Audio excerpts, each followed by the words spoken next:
Hola, soy Alejandra y vamos con la lección 248 de un curso de milagros. Lo que sufre no forma parte de mí, pero antes vamos a colocar esta lección en manos del Espíritu Santo para que sea Él guiándonos con su sabiduría, con su paz, con su luz y que nosotros seamos escuchando desde lo más profundo de nuestros corazones, siempre de acuerdo a la voluntad del Padre Celestial. En nombre del Padre, del Hijo, del Espíritu Santo. Amén. Lo que sufre no forma parte de mí.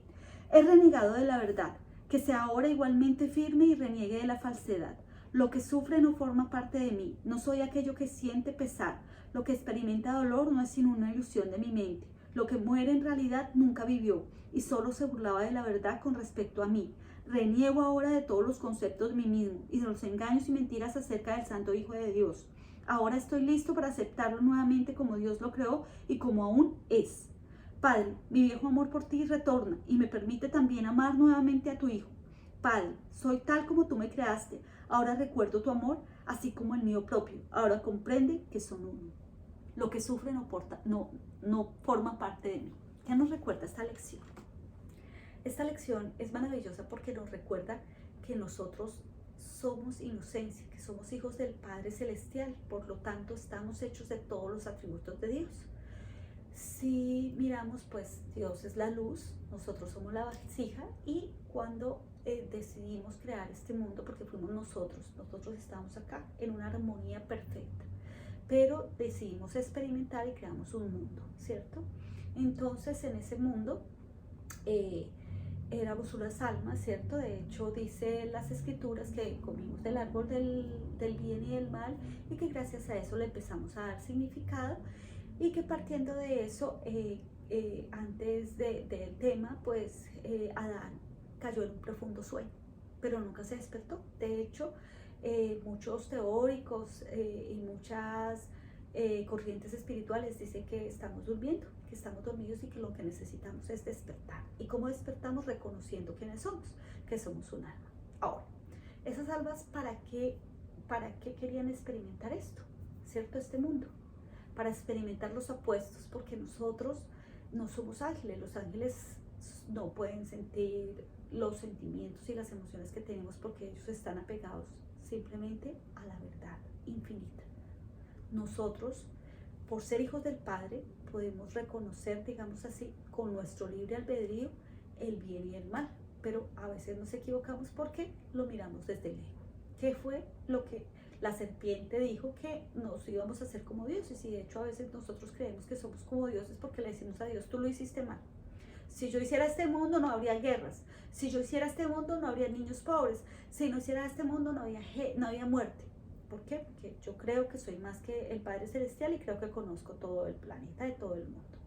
Entonces, ¿qué pasa con el sufrimiento? El sufrimiento depende del ego, ¿cierto? El sufrimiento es el que nos dice: mira, esa persona, qué sé yo, es más joven que tú, es más talentoso que tú no puedes, tú no eres suficiente, y empieza a generar una serie de pensamientos acá que nos llevan al sufrimiento. Entonces culpamos al otro, culpamos nuestras familias, y con los que más chocamos son con los padres y con la familia que nosotros mismos escogimos. ¿Y por qué nos escogimos?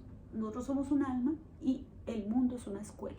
Entonces esa alma baja, ¿sí?, y empieza a vivir. Y como esa alma no recuerda que es alma, ¿cierto? Entonces vive unas experiencias donde quizás tiene algunos comportamientos que dañan, que matan, que roban, que mienten, que hacen muchas cosas. Entonces esa alma, cuando se desprende de ese cuerpo-mente, se da cuenta que era luz, que era amor, y dice: ay, vuelvo a empezar. Entonces vuelve a nacer. ¿Por qué es importante reconocer que nacemos en un mismo racimo? Como dice la Cábala, como dice la filosofía pitagórica y muchas tradiciones espirituales. Porque nosotros recogemos las energías que sembramos. Entonces nosotros nacemos en las mismas corrientes familiares, en el mismo racimo de almas. Venimos como por racimos. Entonces, posiblemente yo nací hace mucho tiempo como un padre. Puede ser un padre que iba a la guerra, y ese padre era su forma de subsistir porque por ir a la guerra le pagaban un dinero. Entonces ese hijo creció pensando que tenía un padre abandonador. Vuelve el tiempo, vuelve el alma y dice: ay, tenía que perdonar eso, porque pues no era un abandono, sino era como yo lo veía, y ahorita lo vamos a explicar. vuelve el alma y dice, yo tenía que perdonar y expandir y ser amor. Vuelve. Entonces vuelvo ahora como un hijo y resulta que vas a una terapia, a un lugar, entonces le dice, ¿qué sientes? No, es que yo siento que mi papá no me quería, que mi papá me odiaba porque él se iba, me abandonaba, él nunca estaba pendiente de mí, él se iba todo el tiempo, me abandonó. Mi papá me abandonó, yo no estuve, yo con la única que estuve es con mi mamá porque tuve un padre abandonador que no me quería. Y esa es la historia con la que la persona se queda, por lo tanto se queda en una historia de sufrimiento. Ahora, ya está grande este chico y entonces le puedes preguntar, ¿qué pasó? Dime la escena. No, dime la escena real, ¿qué pasaba? Mira al niño. No, mi papá se iba y decía que no te quería, no. ¿Y se iba para qué? Para trabajar. ¿Por qué? Porque él creía que trabajando en esas multinacionales nos iba a traer mejor dinero y él lo hizo. ¿Desde dónde lo hizo? Desde el amor. Entonces cuando tú puedes ver que puedes seguir en ese sufrimiento y decir, mi papá no me quería, estaba abandonado, estaba triste, o mi papá se fue, pues puedo, digamos, ver que no existía sufrimiento, que el sufrimiento se lo puso el pensamiento y la emoción con la cual él generó esa historia. Son los dramas que nosotros nos montamos en la cabeza, ¿cierto? Ahora, si pasan cosas tristes, sí, claro, pueden pasar, pero la puedes vivir desde dos formas, desde el amor o desde el miedo. Desde el miedo te lleva al sufrimiento y el sufrimiento está fuera de lo que es la mente recta de Dios. Recordemos que Dios es amor y que Dios no crea nada para que la gente sufra. Dios no amanece y dice, hoy estoy bravo, voy a mandar una inundación. Hoy estoy bravo y voy a decirle a esa Alejandra que hoy no va a tener ningún milagro. No, Dios es amor absoluto y el amor es la ley por la cual nosotros estamos creados. La ley primera es esa, la ley del amor. Después vienen otras leyes, ¿cierto? La del orden, ¿cierto? La del círculo y muchas otras más. Ahora, tú generaste esa energía. Entonces este niño que generó esa energía diciendo que lo abandonaron, pues ¿qué generó? Una energía sustancial negativa. ¿Por qué? Porque la alimentó y la alimentó año tras año y hizo como un mitote, como lo que dice Miguel Ruiz. Muchos ruidos en la cabeza que se llama mitote, ¿cierto? Y él generó eso y se quedó con esa energía. Cuando se muere, se da cuenta que no era así, que él se sufrió en vano y que él es amor puro, ¿cierto? Entonces le toca volver a nacer y nace como bisnieto, que tiene que recoger esa misma energía. Entonces vuelve a tener un papá que le toca irse por X o Y razón a trabajar, a hacer algo, qué sé yo, o quizás enfermo, una enfermedad que lo lleva al hospital. Cuando ese niño puede mirar que el acto de irse de la casa es simplemente un acto de amor, ya sea por la vida, y que es su vida, que es su responsabilidad de ese papá y que ese papá lo ama, pero que después es así porque así es, pues esta persona puede diluir desde el amor, desde el arrepentimiento, desde el perdón, diluir ese sufrimiento que lo llevó a cargar una energía que hizo que repitieran situaciones, que es lo que nos pasa a nosotros. Entonces nosotros le echamos la culpa a nuestra familia y eso, pero es que somos uno. Entonces, si le echamos la culpa al otro, si no lo estamos viendo inocente, a mi abuelito, a mi abuelita, a mi bisabuelo, a Chosno, a todos los que eso, si yo no los veo inocentes, ¿cómo me voy a ver inocente a mí? Pero además, si yo estoy en este momento sintiendo ese sufrimiento, yo tengo que mirarlo a la cara y decir, ¿por qué estoy sufriendo? Y empezar a mirarlo con los ojos de la verdad, ¿cierto? ¿Y cuál es la verdad? Miro la escena, me devuelvo a ese pasado, miro la escena y digo, ¿y la verdad? Y me parece muy interesante reconocer este trabajo de una señora que se llama Byron Katie, que son las 4 preguntas de Byron Katie, y me parece genial. Entonces, frente a un hecho, tú dices, por ejemplo, me abandonó. Volvamos con el ejemplo que pusimos. Mi papá me abandonó. Entonces, la primera ¿es verdad este pensamiento? Si tú mismo te dices no, o si pues dices, listo, pasas a la tercera pregunta. Si te dices sí, entonces vas a la pregunta número 2. ¿Puedes saber que es verdad con absoluta certeza? Entonces la gente dice sí. O sea, tú estabas en la mente de esa persona y esa persona dijo, voy a abandonar a mi hijo para que sufra, para que sea malo, para que cuando sea grande tenga traumas. No. Entonces tú no lo sabes, porque el único que lo sabe es el Padre Celestial, o es que tú eres Dios para saber qué pensamientos tenía tu papá, tu mamá, tu abuelito, tu abuelita para hacer ciertos actos o la otra persona. Entonces no, entonces no estoy segura. Ahora, además porque también puedes hacerle una pregunta, ¿lo hace las 24 horas? No, él venía, él te decía algo, no, al contrario, jugaba conmigo. Ah, ok, perfecto. Tercero, ¿cómo reaccionas cuando crees ese pensamiento? Cuando te crees que te abandonaron.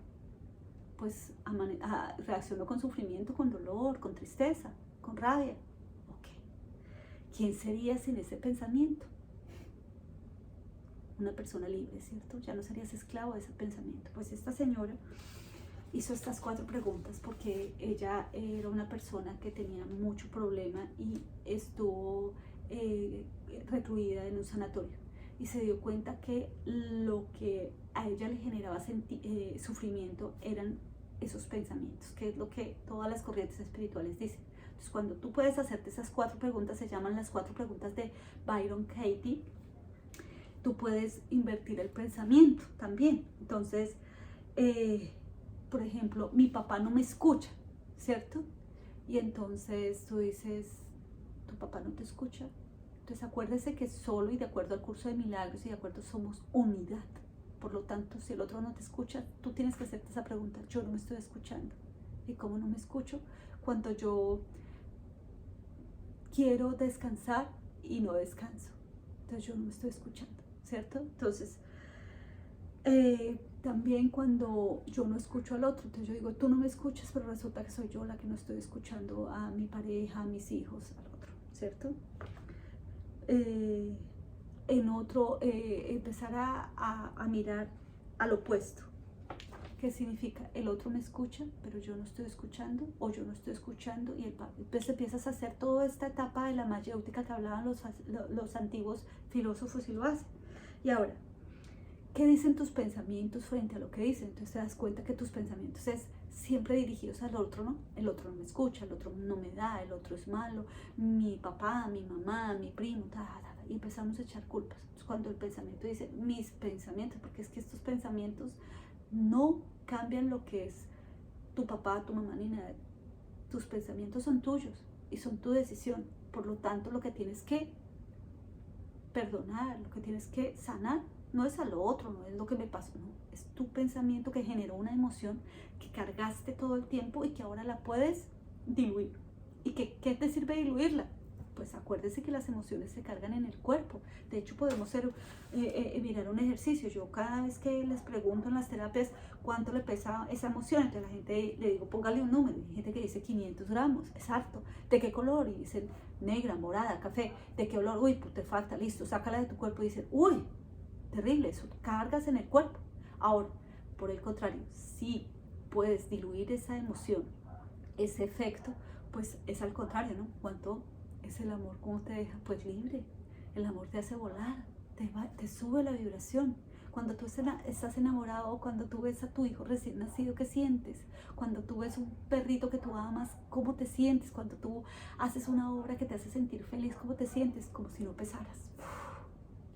Pero por el contrario, ¿cómo se siente la rabia? ¿Cuánto nos pesa? ¿Cómo se siente la ira? ¿Cómo se siente el dolor? ¿Cómo se siente el sufrimiento? Entonces, ¿yo qué tengo que hacer? Es revisar, y este es muy válido, este ejercicio es muy válido, de las 4 preguntas de Byron Katie, que las voy a colocar abajo para que ustedes cada vez que tengan un pensamiento lo pongan a prueba con la mayéutica, ¿sí?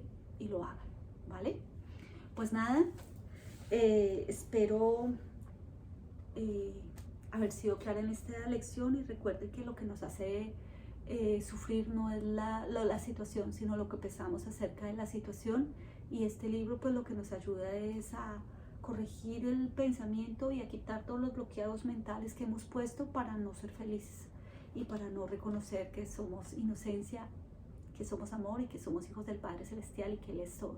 Y que cuando juzgo al otro simplemente me estoy juzgando a mí y estoy dañando también al Padre Celestial, estoy generando una desarmonía, en vez de ir así, estoy haciendo esto. Pues nada, nos vemos en la siguiente lección. Muchísimas gracias.